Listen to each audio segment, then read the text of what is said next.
Zipper rolls out to the right, pitches off to Taylor, and Taylor's to the 20, down to the 15, down to the 10, 5, 4, 3, 2, 1. Touchdown, Billy Taylor! Touchdown, Billy Taylor! Billy Taylor scored a touchdown from 21 yards out. The crowd goes berserk. It was November 22nd, 1969. That they came to Barry, Michigan, all dressed in maize and blue. The words were said, the prayers were read, and everybody cried. But when they closed the coffin, there was someone else inside. Oh, they came to Barry, Michigan, but Michigan wasn't dead. And when the game was over, it was someone else instead. 11 Michigan Wolverines put on the gloves of gray, and as the organ played the victors, they laid Woody Hayes away. Under center is Wangler at the 45. He goes back. He's looking for a receiver. He throws downfield to Carter.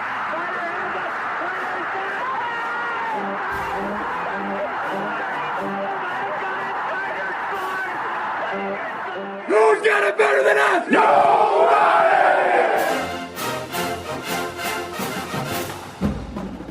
Welcome to the Michigan Man Podcast on Wolverine Sports Radio, a member of the V Sporto Network, and in partnership with SB Nation's Maize and Brew, for Wolverine fans from coast to coast. Go Blue and welcome to the show. I'm your host, Mike Fitzpatrick. On this week's Visitors Edition, our guest will be the fine radio play-by-play voice of Penn State football, Steve Jones. A reminder, though, to please rate or comment on this show wherever you get your podcasts from. I would also enjoy hearing your Maize and Blue thoughts on anything this season. Email me at the Michigan Man Podcast at yahoo.com. That's the Michigan Man Podcast at yahoo.com. As we do each show during the season, let's get it rolling today with my view from Section 17. I'm excited but apprehensive about the game Saturday night. I watched Penn State like many of you on Saturday night at Iowa, and they looked really good. If you can go into Kinnick Stadium and handle that crowd and a very good Iowa team, that is impressive. This is a much better Penn State team than I thought it would be when the season started.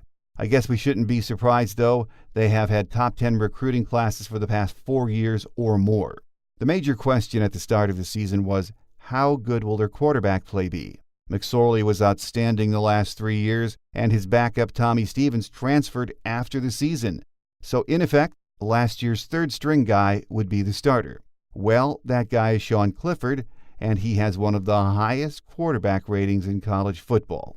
If we can go into Happy Valley on Saturday night and get a W, it could propel this team forward with a huge confidence boost. This is the game, in my opinion, that will make or break this season. My guest today says he doesn't think Michigan will be affected in the least by the crazy atmosphere on Saturday night. He thinks it will be a very good game, and the outcome will hinge on turnovers, and we have a lot of work to do there.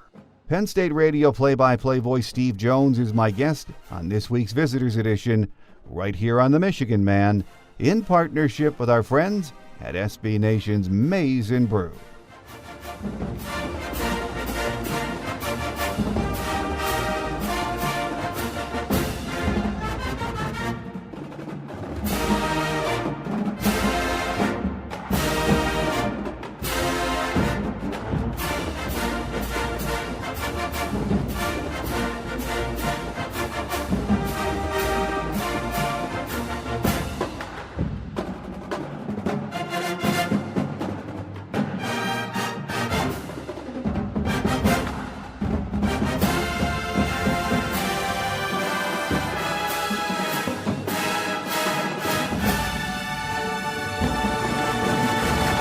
Back with us this year is the radio play-by-play voice of the Penn State Nittany Lions, Steve Jones. Steve, once again, great to have you on the show. Pleasure. Great to be with you. Well, Steve, a huge win on the road Saturday night in Iowa City, and, man, that was a very physical game, wasn't it? It was, and they beat them at their own game because Iowa wants to win time of possession. They want to win giveaway, takeaway, and they want to win field position. It's part of their formula.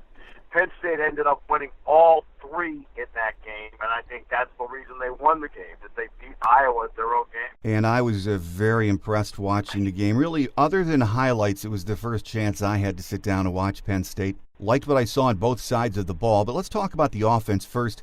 beginning with the play of quarterback Sean Clifford. He has been the model of efficiency for this team, hasn't he? Yeah, he's been about 65% on the year. He's only thrown a couple of interceptions, which has been critical along the way.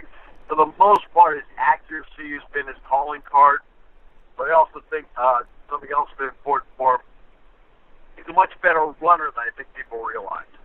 And there was a play in the fourth quarter where they dialed up on a 3rd and 10 quarterback draw, and he got 12 yards on a first down. I think that's something that before the season we all thought he could do, but I don't think anybody else across the country thought he could. It's an element that he's been able to bring to the table that really has helped.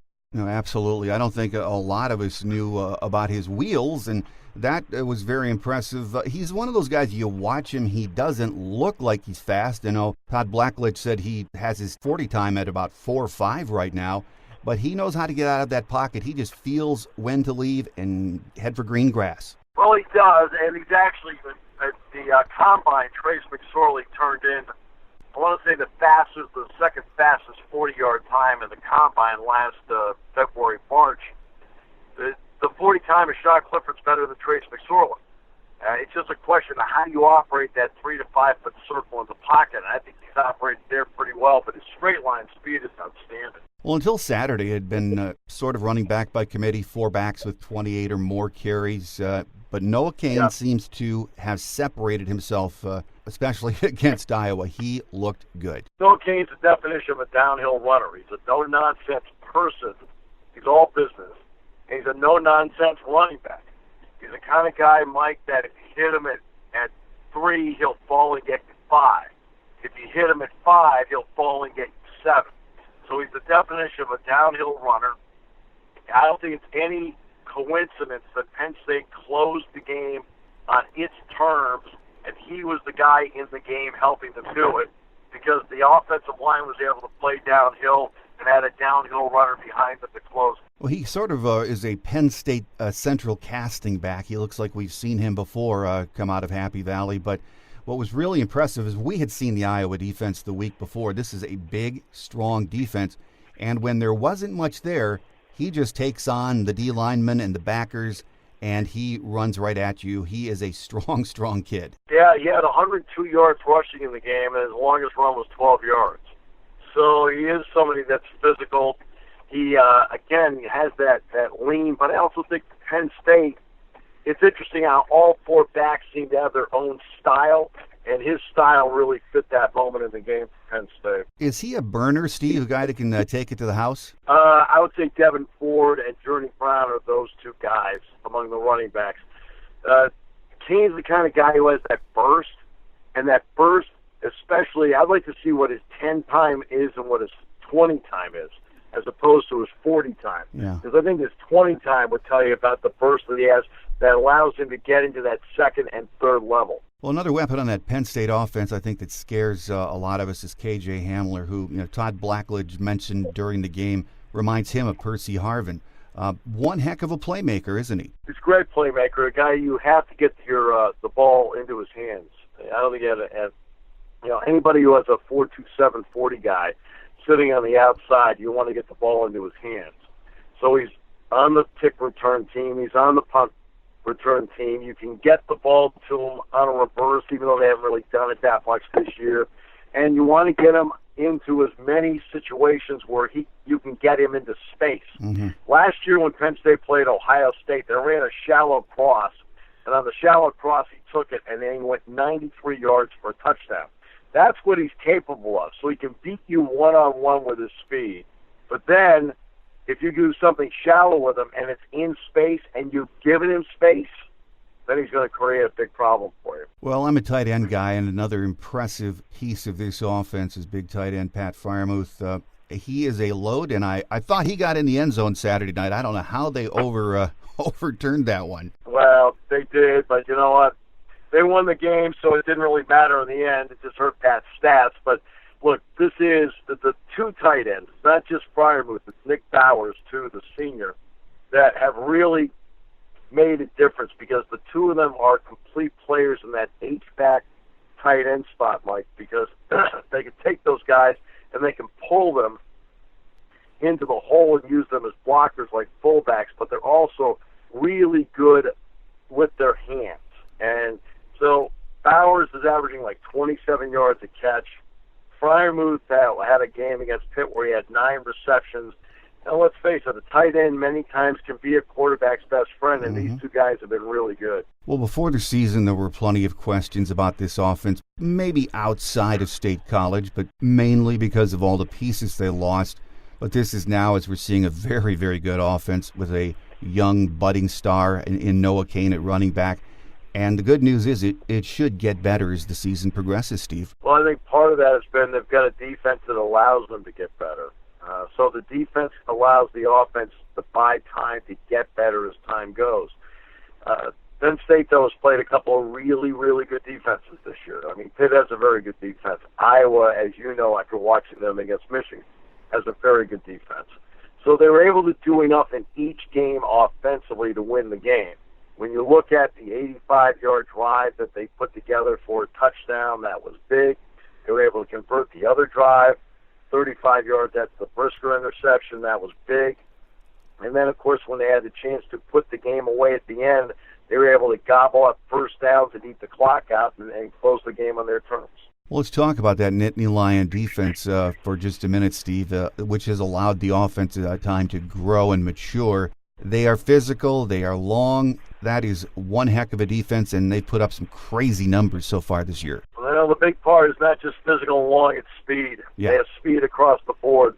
And it's not just speed in the first 11, it's speed all the way through the next 11.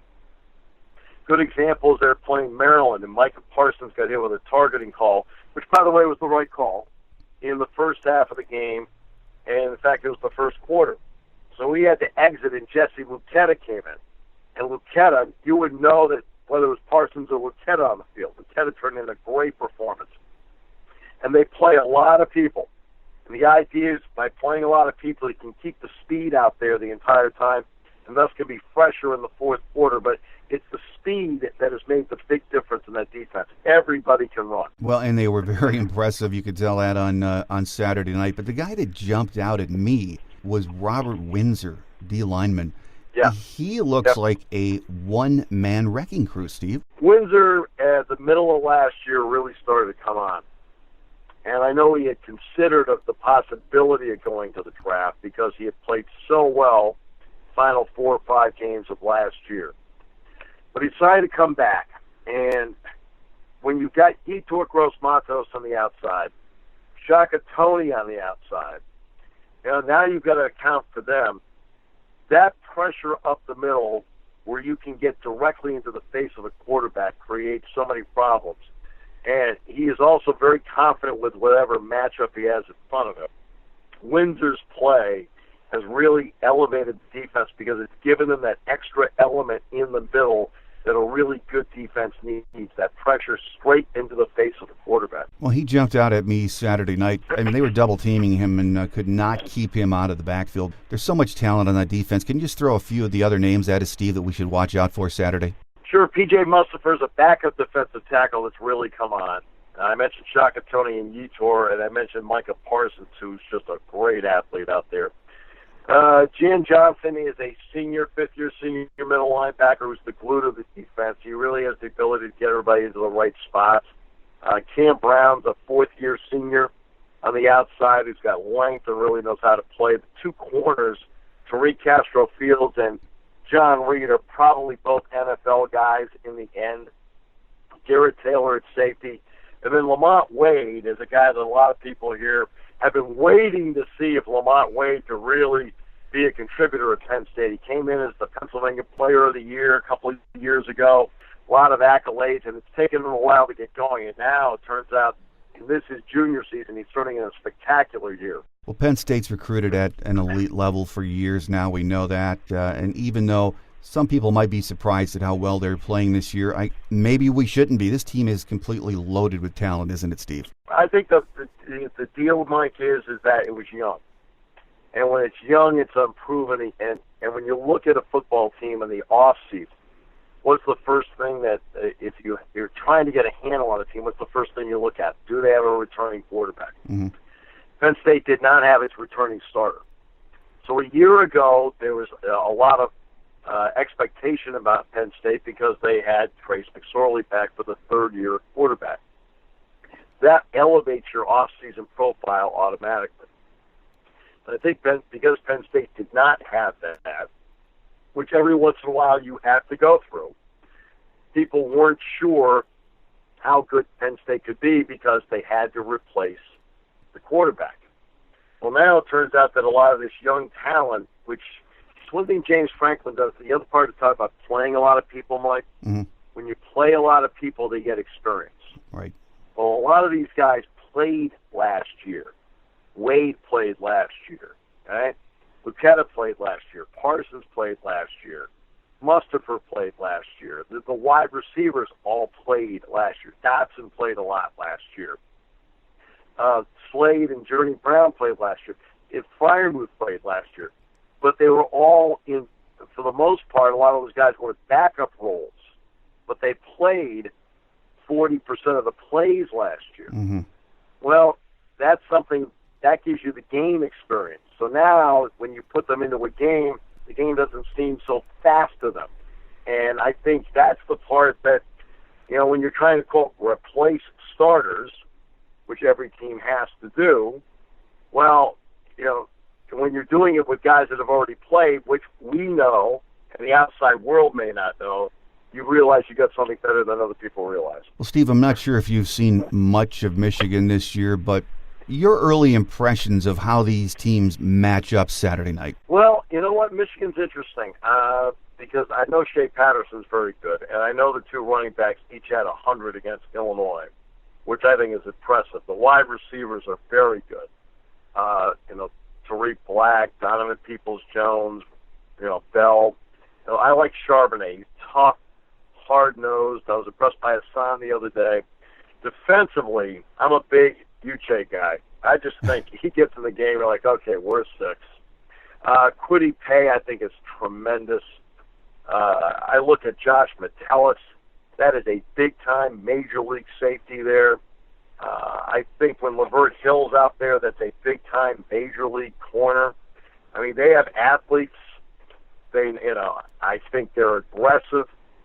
You can tell they're still getting used to what Josh wants to do offensively, because it is a change. I mean, there's no getting around it. It is a change. I think it has not hurt to get some confidence by playing Illinois. It doesn't hurt to have some confidence by playing Rutgers. I think the Iowa game showed that they have a mental toughness to win a tough, hard-nosed football game.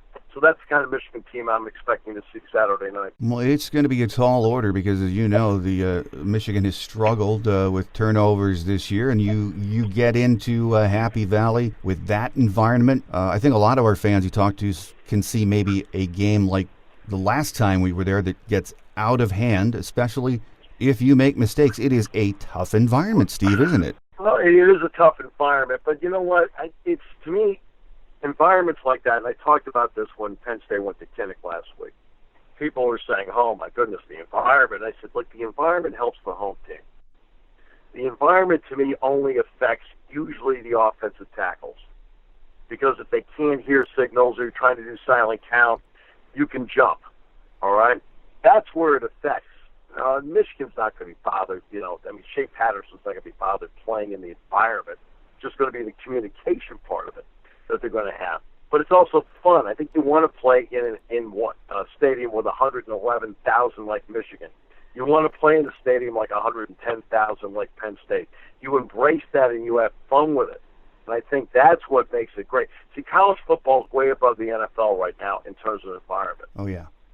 And Jack Ham and I were talking about that before Iowa, which was a stripe out. You don't get that in the NFL. You don't go to Ann Arbor in the NFL and see 111,000 people. You don't get that in the NFL. You go to Penn State and have a complete whiteout in a stadium for a football game where they're doing it. It's all part of the fun of college football, right? And sometimes I wonder if the NFL is missing out on the fun part because it becomes so corporate. I think you're right about that. Well, as you mentioned, it's going to be a whiteout. It's a night game. Game day is going to be there. these are special Yeah. days, aren't they, Steve? They really are, and it's interesting you brought up the turnover part. The part that's really surprised me about Michigan is the number of fumbles. Yeah. Because last year they lost 3 fumbles the entire season. Mm-hmm. This year they've lost 9.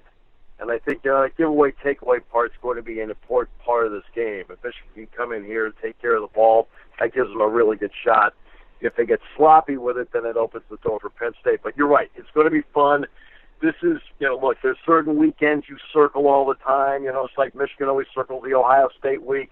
I think some Michigan fans, also circle the Penn State week as another one. The Michigan State week probably as well. It's the weeks you circle that are the weeks you say, all right, I cannot wait to wake up and go there. It's going to be a great environment, a great game. Everyone's looking forward to it. Our guest here on our show today, as we get ready for the big weekend at Penn State, is Steve Jones, radio play-by-play voice of the Nittany Lions. Steve, always a pleasure to have you on the show, and we look forward to our next visit already. My complete pleasure, Mike. Thanks so much. Quick Hits is next as we wrap it up for another week here on The Michigan Man on Wolverine Sports Radio, a member of the V Sporto Network, and in partnership with SB Nation's Maize and Brew.